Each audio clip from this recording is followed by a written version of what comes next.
Start. उपाध्यक्ष महोदय, वित्त मंत्री को देश की आर्थिक स्थिति और निर्धनता के संबंध में जितनी जानकारी प्राप्त होती है उतनी किसी अन्य मंत्री को संभव नहीं होती। बजट बनाते समय वैसे तो बजट में आय व्यय का ब्यौरा होता ही है, लेकिन मूल रूप में देश की आर्थिक नीतियों में किस प्रकार का परिवर्तन हो तथा किस मार्ग पर वह देश को चलाना चाहते हैं, सरकार का लक्ष्य क्या है, इन सब नीतियों का बजट में विवरण होता है। हमारे वित्त मंत्री चाहे जिस पद पर भी रहे हों, चाहे वे मुख्यमंत्री रहे हों या केंद्रीय सरकार में रहे हों, उन्होंने शानदार काम किया।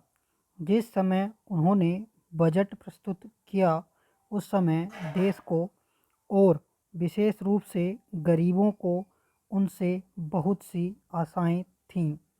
देश में लगभग 6 लाख गांव हैं, उनमें जो बेरोजगारी है, गरीबी है, उसके संबंध में देश की जनता को उनसे बड़ी आशाएं थीं और जनता देखना चाहती थी कि इस अवसर पर सरकारी नीतियों के द्वारा देश को वे क्या मार्गदर्शन देना चाहते हैं। इस दृष्टि से 3 महत्वपूर्ण बातें इस समय देश के सामने थीं। देश का आर्थिक विकास तेजी से हो, अधिक लोगों को काम मिल सके और मूल्यों में स्थिरता आए। जहाँ तक इन 3 उद्देश्यों का संबंध है, हमने देखा कि उस ओर कुछ प्रयत्न हुए हैं। विशेष रूप से गरीबी हटाओ के संबंध में इस देश में जो चर्चा चल रही है, इस बजट में कुछ सीमा तक उसका उल्लेख मिलता है, क्योंकि जितने भी प्रत्यक्ष कर लगे हैं वे ज़्यादातर धनी लोगों पर और विशेष रूप से शहर के लोगों पर लगाए गए हैं। इस तरह से जो एक प्रकार की आर्थिक असमानता हमारे देश में चल रही है, उसको दूर करने का प्रयत्न अवश्य किया गया है।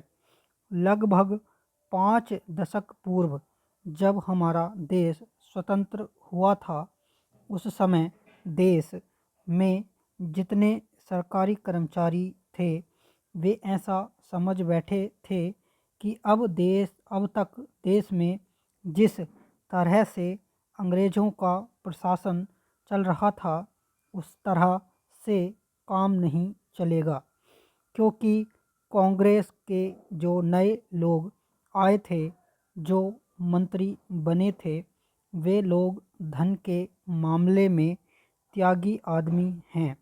धन से उनको मोह नहीं है, लेकिन बाद में उन्होंने देखा कि हमारे मंत्री लोग भी उसी तरह से शानदार जीवन पसंद करने लग गए जिस तरह से अंग्रेज करते थे। उपाध्यक्ष महोदय, तब उन लोगों को कुछ आशा हुई कि हम लोग भी उसी तरह चल सकते हैं जिस तरह से पहले चल रहे थे, लेकिन अभी हाल में जो चुनाव हुआ उससे देश के धनिकों के मन में बड़ा संदेह पैदा हुआ कि इस चुनाव के बाद उनकी स्थिति वैसी नहीं रहेगी जो अब तक चली आती रही है। गरीबों और अमीरों के बीच में अब तक जो बहुत बड़ा अंतर चला आ रहा था, उसको अब तेज़ी से दूर करने का प्रयत्न किया जाएगा। श्रीमान, मैं आपका बहुत ही आभारी हूँ जो आपने सदन में चालू वर्ष के बजट पर अपने विचार प्रकट करने का अवसर दिया है। मैं इस बजट का समर्थन करना चाहता हूँ। श्रीमान, मैं सबसे पहले अपने दल के नेता प्रधानमंत्री को इस बात के लिए बधाई देना चाहता हूँ कि उनके नेतृत्व में देश में कांग्रेस दल को स्पष्ट बहुमत मिला और इसके फलस्वरूप यहाँ पर केंद्र में एक ऐसी सरकार का गठन हुआ जो कि देश में वास्तव में समाजवाद लाना चाहती है। मैं वित्त मंत्री जी को इस बात के लिए बधाई देना चाहता हूं कि लोकसभा के मध्यावधि चुनाव में जनता द्वारा कांग्रेस दल को जो आदेश दिया गया था उन्हें स्मरण है और वह तन मन धन से उसका पालन करना चाहते हैं। वह आदेश था देश में सामाजिक और आर्थिक विषमता दूर करने का, देश से गरीबी, बेकारी और बेरोजगारी को हटाने का और देश के जो पिछड़े हुए हिस्से हैं उनका पूरा विकास करने का। साथ ही साथ इस बात का भी आदेश था कि देश के अंदर इस प्रकार की सामाजिक और आर्थिक व्यवस्था पैदा की जाए जिसके अंतर्गत जनता शोषण से मुक्त हो सके। श्रीमान, यह ठीक है कि देश में कृषि के क्षेत्र में उत्पादन में वृद्धि हुई है, परंतु इसके साथ ही साथ यह भी दृष्टि में रखना चाहिए कि लागत में भी पूरी वृद्धि हुई है।